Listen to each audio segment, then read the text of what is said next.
Go live. नमस्कार।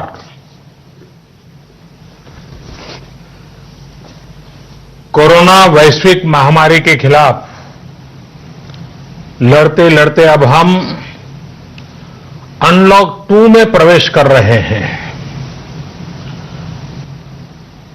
और हम उस मौसम में भी प्रवेश कर रहे हैं जहां सर्दी, जुकाम, खांसी, बुखार, ये सारे न जाने क्या क्या होता है, ये मामले बढ़ जाते हैं। ऐसे में मेरी आप सभी देशवासियों से प्रार्थना है कि ऐसे समय अपना ध्यान रखिए। साथियों,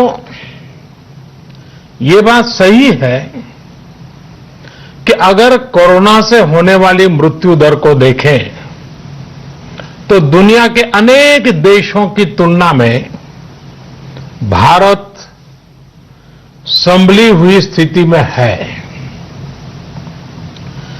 समय पर किए गए लॉकडाउन और अन्य फैसलों ने भारत में लाखों लोगों का जीवन बचाया है, लेकिन हम ये भी देख रहे हैं कि जब से देश में अनलॉक 1 हुआ है, व्यक्तिगत और सामाजिक व्यवहार में लापरवाही जरा बढ़ती ही चली जा रही है। पहले हम मास्क को लेकर, 2 गज की दूरी को लेकर 20 सेकंड तक दिन में कई बार हाथ धोने को लेकर बहुत सतर्क थे, लेकिन आज जब हमें ज्यादा सतर्कता की जरूरत है तो लापरवाही बढ़ना बहुत ही चिंता का कारण है। साथियों, लॉकडाउन के दौरान बहुत गंभीरता से नियमों का पालन किया गया था। अब सरकारों को, स्थानीय निकाय की संस्थाओं को, देश के नागरिकों को फिर से उसी तरह की सतर्कता दिखाने की जरूरत है। विशेषकर कंटेनमेंट जोन्स, उस पर तो हमें बहुत ध्यान देना होगा। जो भी लोग नियमों का पालन नहीं कर रहे हैं, हमें उन्हें टोकना होगा, रोकना होगा और समझाना भी होगा। अभी आपने खबरों में देखा होगा, एक देश के प्रधानमंत्री पर 13,000 रुपये का जुर्माना इसलिए लग गया क्योंकि वो सार्वजनिक स्थल पर मास्क पहने बिना गए थे। भारत में भी स्थानीय प्रशासन को इसी चुस्ती से काम करना चाहिए। ये 130 करोड़ देशवासियों के जीवन की रक्षा करने का अभियान है। भारत में गांव का प्रधान हो या देश का प्रधानमंत्री, कोई भी नियमों से ऊपर नहीं है। साथियों, लॉकडाउन के दौरान देश की सर्वोच्च प्राथमिकता रही ऐसी स्थिति न आए कि किसी गरीब के घर में चूल्हा न जले। केंद्र सरकार हो, राज्य सरकारें हो, सिविल सोसाइटी के लोग हों, सभी ने पूरा प्रयास किया कि इतने बड़े देश में हमारा कोई गरीब भाई बहन भूखा न सोए। देश हो या व्यक्ति, समय पर फैसले लेने से, संवेदनशीलता से फैसले लेने से किसी भी संकट का मुकाबला करने की शक्ति अनेक गुना बढ़ जाती है। इसलिए लॉकडाउन होते ही सरकार प्रधानमंत्री गरीब कल्याण योजना लेकर आई। इस योजना के तहत गरीबों के लिए 2.25 लाख करोड़ रुपए का पैकेज दिया गया। साथियों, बीते 3 महीनों में 20 करोड़ गरीब परिवारों के जनधन खातों में सीधे 31,000 करोड़ रुपया जमा करवाए गए हैं। इस दौरान 9 करोड़ से अधिक किसानों के बैंक खातों में 18,000 करोड़ रुपए जमा हुए हैं। इसके साथ ही गांवों में श्रमिकों को रोजगार देने के लिए प्रधानमंत्री गरीब कल्याण रोजगार अभियान तेज गति से आरंभ कर दिया गया है। इस पर सरकार 50,000 करोड़ रुपए खर्च कर रही है। लेकिन साथियों, एक और बड़ी बात है जिसने दुनिया को भी हैरान किया है, आश्चर्य में डुबो दिया है। वो ये कि कोरोना से लड़ते हुए भारत में 80 करोड़ से ज्यादा लोगों को 3 महीने का राशन, यानी परिवार के हर सदस्य को 5 किलो गेहूं या चावल मुफ्त दिया गया। इसके अतिरिक्त प्रति परिवार हर महीने 1 किलो दाल भी मुफ्त दी गई। यानी एक तरह से देखें तो अमेरिका की कुल जनसंख्या से 2.5 गुना अधिक लोगों को,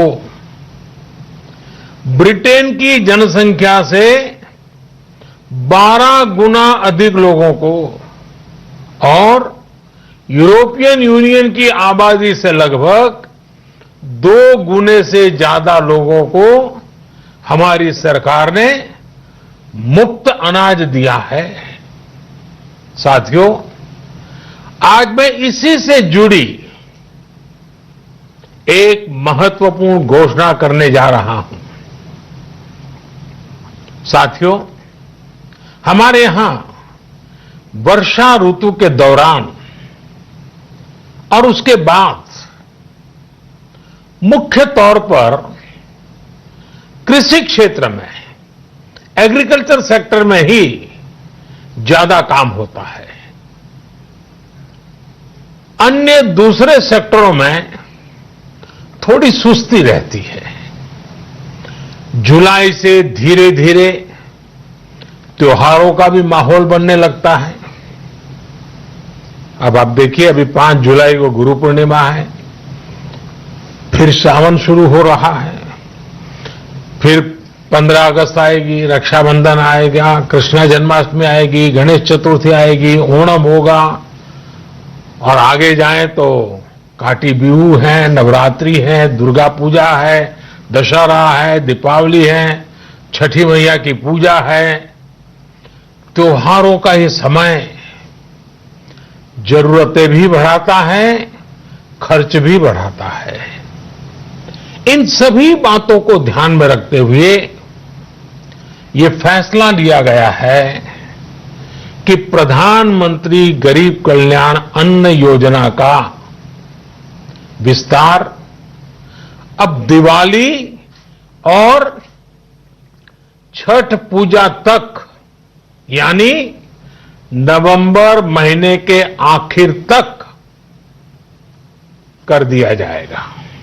यानी 80 करोड़ लोगों को मुफ्त अनाज देने वाली ये योजना अब जुलाई, अगस्त, सितंबर, अक्टूबर, नवंबर में भी लागू रहेगी। सरकार द्वारा इन 5 महीनों के लिए 80 करोड़ से ज्यादा गरीब भाई बहनों को हर महीने परिवार के हर सदस्य को 5 किलो गेहूं या 5 किलो चावल मुफ्त मुहैया कराया जाएगा और साथ ही प्रत्येक परिवार को हर महीने 1 किलो चना भी मुफ्त दिया जाएगा। साथियों, प्रधानमंत्री गरीब कल्याण अन्न योजना के इस विस्तार में 90,000 करोड़ रुपए से ज्यादा खर्च होंगे और अगर इसमें पिछले 3 महीने का खर्च भी जोड़ दें तो ये करीब करीब 1.5 लाख करोड़ रुपया हो जाता है। अब पूरे भारत के लिए हमने एक सपना देखा है। कई राज्यों ने तो बहुत अच्छा काम भी किया है। बाकी राज्यों पर भी हम आग्रह कर रहे हैं कि इसको काम को आगे बढ़ाएं। और काम क्या है? अब पूरे भारत के लिए एक राशन कार्ड की व्यवस्था भी हो रही है, यानी एक राष्ट्र एक ration card, one nation one ration card. इसका सबसे बड़ा लाभ उन गरीब साथियों को मिलेगा जो रोजगार या दूसरी आवश्यकताओं के लिए अपना गांव छोड़ करके कहीं और जाते हैं, किसी और राज्य में जाते हैं।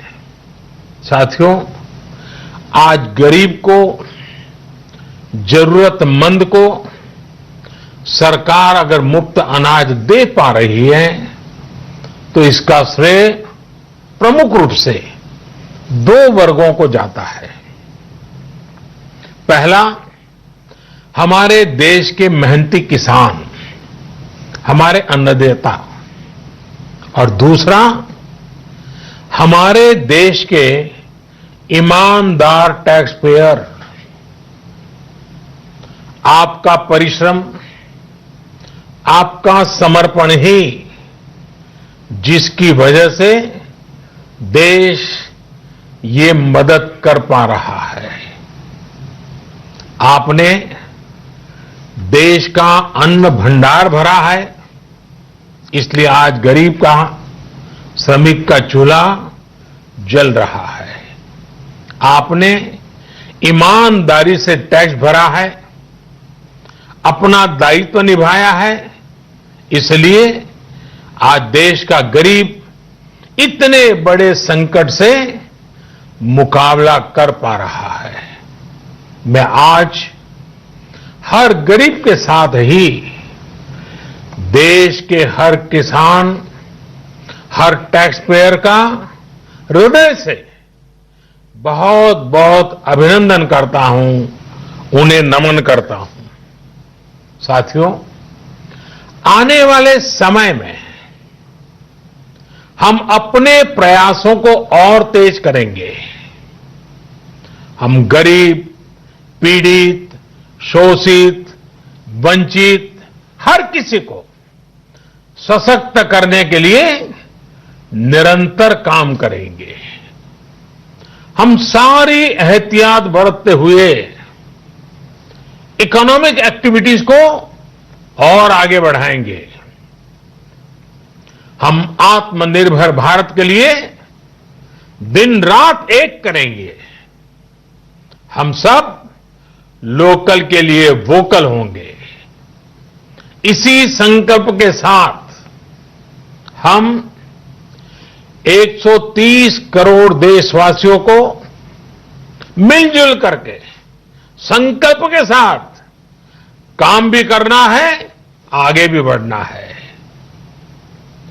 फिर से एक बार मैं आप सबसे प्रार्थना करता हूं, आपके लिए भी प्रार्थना करता हूं, आपसे आग्रह भी करता हूं, आप सभी स्वस्थ रहिए, 2 गज की दूरी का पालन करते रहिए,